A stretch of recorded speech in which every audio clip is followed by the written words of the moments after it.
Bismillahirrahmanirrahim. Assalamualaikum warahmatullahi wabarakatuh. Alhamdulillahirabbil alamin wa bihi nasta'inu ala umri dunya waddin. Wassalatu wassalamu ala asrofil anbiya'i wal mursalin wa ala alihi washabihi ajmain amma ba'du. Pertama-tama mari kita panjatkan puja berserta syukur kehadirat Allah Subhanahu wa taala yang mana atas berkat dan karunia-Nya kita bisa berkumpul di ruang Zoom yang insyaallah dimuliakan oleh Allah. Salawat bertangkaikan salam tidak lupa kita curahkan kepada junjungan alam yakni Nabi besar Muhammad Shallallahu Alaihi Wasallam, kepada para keluarganya, para sahabatnya, para tabiin tabiatnya, semoga sampai kepada kita selaku umatnya sampai kepada hari akhir. Amin. Perkenalkan kami dari kelompok 6 yang beranggotakan saya sendiri yaitu Erina Shivanopiani, yang kedua ada rekan saya bernama Selvi Nur Fitria Oktaviani, yang kedua ada Anastasia Nurul Fatimah, yang keempat ada Diana Fasa. Di sini saya selaku moderator yang akan memimpin berjalannya presentasi kali ini. Pemateri pertama yaitu Selvi Nur Fitria Oktaviani. Kepadanya saya persilahkan. Baik, bismillahirrahmanirrahim. Assalamualaikum warahmatullahi wabarakatuh. Pertama-tama, saya ucapkan terima kasih kepada moderator yang telah memberikan kesempatan saya untuk menyampaikan materi pertama. Langsung saja ke materi. Hadis ditinjau dari segi kualitasnya.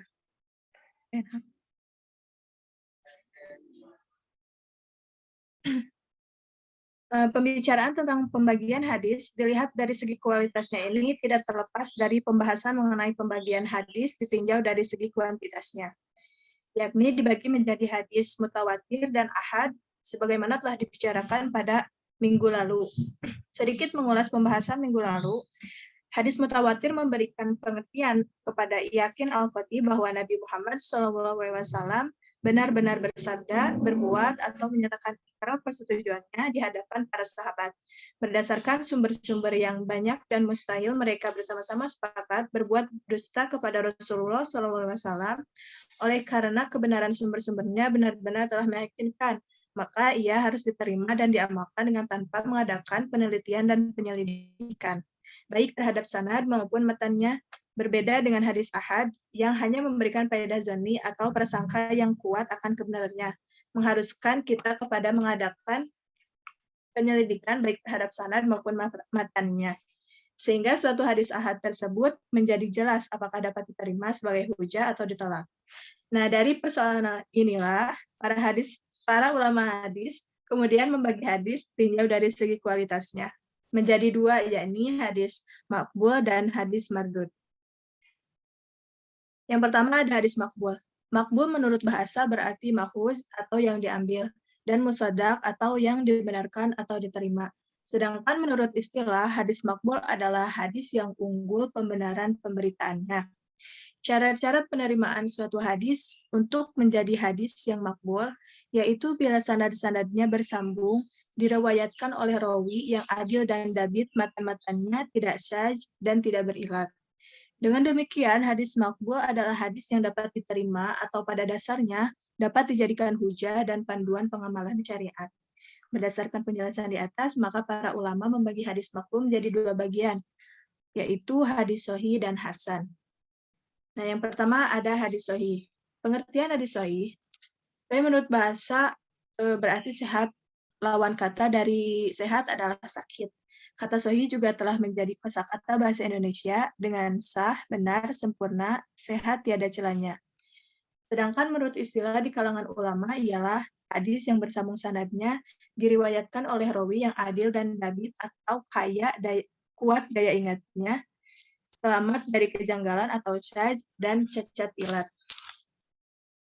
Adapun syarat-syarat hadis sahih, yaitu yang pertama ada sanadnya bersambung atau ittisyad al-sanad. Yang dimaksud dengan sanadnya bersambung ialah bahwa tiap-tiap perawinya dalam sanad hadis menerima riwayat hadis dari perawi terdekat sebelumnya. Keadaan itu berlangsung demikian sampai akhir sanad dari itu.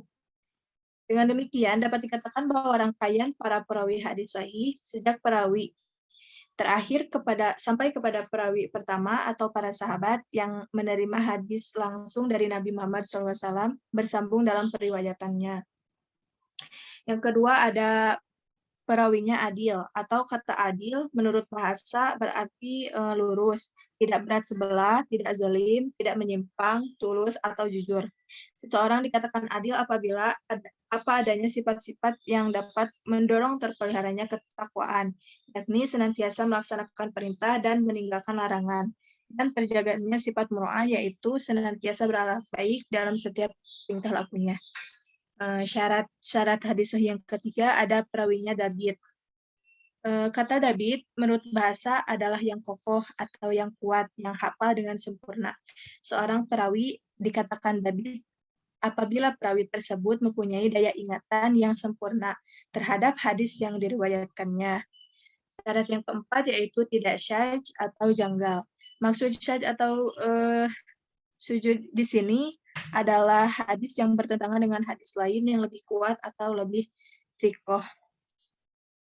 Yang terakhir ada syarat hadis sahih yaitu tidak berilat atau ghair mu'allal. Tidak kata ilat yang bentuknya maknanya ilal atau al-ilal menurut bahasa berarti cacat, penyakit, keburukan, dan kesalahan baca. Dengan pengertian ini, maka yang disebut hadis berilat adalah hadis-hadis yang ada cacat atau penyakitnya.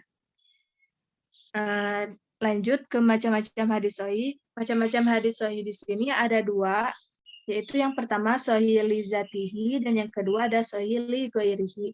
Sahih li zatihi yaitu hadis yang memenuhi syarat-syarat atau sifat-sifat hadis makbul secara sempurna, yaitu syarat-syarat sebagaimana tersebut di atas. Yang kedua ada sahih li ghairihi, yaitu hadis yang tidak memenuhi secara sempurna syarat-syarat tertinggi dari sifat sebuah hadis makbul. Baik, materi dari saya hanya sekian. Saya lanjutkan kepada pemateri yang berikutnya. Oke, terima kasih. Saya Teh Anastasia selaku pemateri kedua. Baik, terima kasih Teh Rina. Di sini saya akan membacakan kehujahan hadis sahih. Para ulama hadis dan sebagian ulama ahli usul serta ahli fikih sepakat menjadikan hadis sahih sebagai hujah yang wajib beramal dengannya. Kesepakatan ini terjadi dalam soal-soal yang berkaitan dengan penetapan halal atau haramnya sesuatu, tidak dalam hal-hal yang berhubungan dengan akidah atau keyakinan. Kitab-kitab yang sahih, kitab-kitab yang menghimpun hadis sahih secara berurutan sebagai berikut. Yang pertama, Sahih Al-Bukhari, Sahih Muslim, Sahih Ibnu Huzaimah, Sahih Ibnu Hibban, Mustadrak Al-Hakim, Sahih Ibnu As-Sakan, dan yang terakhir Sahih Al-Albani. Next. Hadis Hasan. Secara bahasa, Hasan berarti al-jamal, yaitu indah. Hasan juga berarti sesuatu yang disenangi dan dicondongi oleh nafsu, sedangkan para ulama berbeda pendapat dalam mendefinisikan hadis Hasan karena melihat bagian merupakan pertengahan antara hadis sahih dan hadis dhaif, dan juga karena sebagian ulama mendefinisikan sebagai salah satu bagiannya. Next. Lanjutannya, ya definisi Al-Khattabi. Hadis Hasan adalah hadis yang diketahui tempat keluarnya dan telah masuk rawi sanadnya, dan kepada tempat berputar kebanyakan hadis yang diterima kebanyakan ulama dan dipakai oleh umumnya fuqaha. Baik definisi Ibnu Hajar, beliau berkata, hadis Hasan adalah hadis sanad yang diriwayatkan oleh yang adil, sempurna kedabitannya, bersambung sanadnya, dan tidak cacat. Dan kedabitannya, maka dia adalah hadis Hasan lizatihi. Kriteria hadis Hasan sama dengan kriteria hadis sahih. Perbedaan hanya terletak pada sisi kedabitannya, yaitu hadis sahih lebih sempurna kedabitannya dibandingkan dengan hadis hasan, tetapi jika dibandingkan dengan kedabitan perawi, hadis dhaif tentu belum seimbang. Kedabitan perawi hadis hasan lebih unggul.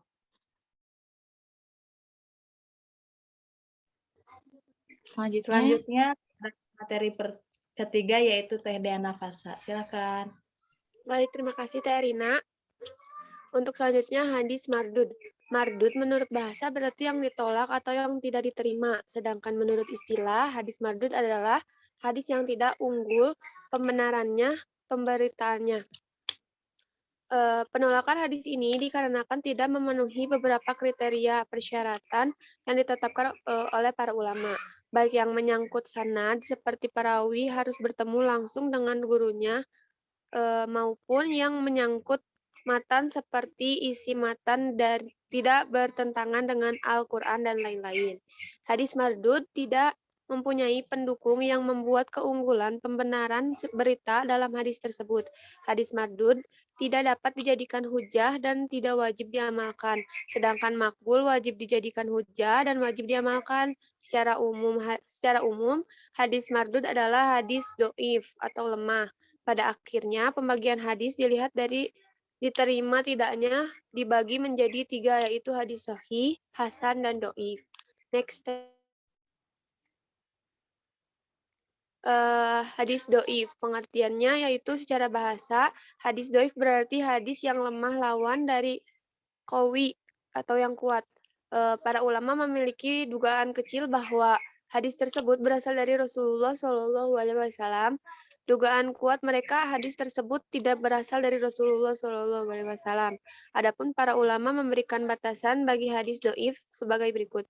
Hadis doif ialah hadis yang tidak memuat atau menghimpun sifat-sifat hadis sahih dan tidak pula menghimpun sifat-sifat hadis hasan. Keujahan hadis doif yaitu hadis doif pada dasarnya adalah tertolak dan tidak boleh diamalkan apabila dibandingkan dengan hadis sahih dan hadis hasan. Namun, para ulama melakukan pengkajian terhadap kemungkinan dipakai dan diamalkannya hadis doif, sehingga terjadi perbedaan pendapat di antara mereka. Selanjutnya, Teh. Para ulama berpendapat bahwa hadis doif tidak boleh diamalkan sama sekali, baik berkaitan masalah akidah atau hukum-hukum fikih, targhib dan tarhib, maupun dalam ilul amal atau kekuatan amal. Inilah pendapat imam-imam besar hadis seperti Yahya bin Ma'in, Bukhari, dan Muslim. Pendapat ini juga diikuti oleh Ibnu Arabi, ulama fikih dari madhab Malikiyah, Abu Syammah Al-Maqdisi, ulama dari madhab Syafi'iyah, dan Ibnu Haliz. Pendapat kebanyakan ahli fikih membolehkan untuk mengamalkan dan memakai hadis doif secara mutlak jika tidak didapatkan hadis lain dalam permasalahan yang sama. Dikutip dari pendapat Abu Hanifah, Asy-Syafi'i, Malik, dan Ahmad, akan tetapi pendapat yang terkenal dari Imam Ahmad bahwa hadis doif kebalikan dari hadis sahih menurut terminologi ulama-ulama terdahulu. Sekian materi yang kan. Boleh Teh selanjutnya. Oke, di sini saya akan menjelaskan materi yang terakhir, yaitu sebagian ulama membolehkan untuk mengamalkan dan memakai hadis doif dengan catatan sebagai berikut. Mereka membolehkan mengamalkan hadis doif khusus dalam tagrib dan tarhib, motivasi, beramal dan ancaman bermaksiat dan fadilah-fadilah amal, sedangkan untuk masalah akidah dan hukum halal serta haram, mereka tidak membolehkannya. Ulama-ulama yang mempergunakan hadis doif dalam fadilah amal menyertakan kebolehan yang mengambilnya itu dengan 3 syarat, yaitu syarat pertama, kelemahan hadis itu tidak seberapa. Yang kedua, apa yang ditunjukkan hadis itu juga ditunjukkan oleh dasar lain yang dapat dipegangi, dengan arti bahwa memeganginya tidak berlawanan dengan sesuatu dasar hukum yang sudah dibenarkan. Syarat ketiga yaitu jangan diyakini menggunakannya bahwa hadis itu benar dari Nabi. Ia hanya dipergunakan sebagai ganti memegangi pendapat yang tiada berdasarkan nas sama sekali. Next. Kesimpulan, berdasarkan pembahasan di atas, maka dapat disimpulkan hadis ditinjau dari segi kualitasnya dibagi menjadi dua, yaitu hadis makbul dan hadis mardud. Pertama, hadis makbul adalah hadis yang unggul pembenaran pemberitaannya. Kedua, hadis mardud, yaitu hadis yang tidak unggul pembenaran pemberitaannya. Secara umum, hadis mardud adalah hadis do'if, sedangkan pengklasifikasian hadis do'if berdasarkan cacat pada keadilan dan kedobitan rawi dibagi antara lain yaitu hadis maudhu, hadis matruk, munkar, dan hadis syadz. Sekian presentasi dari kelompok kami. Mohon maaf apabila banyak kekurangan karena kesempurnaan hanyalah milik Allah semata. Wallahu muwaffiq ila aqwamit thoriq. Wassalamualaikum warahmatullahi wabarakatuh. Waalaikumsalam warahmatullahi wabarakatuh.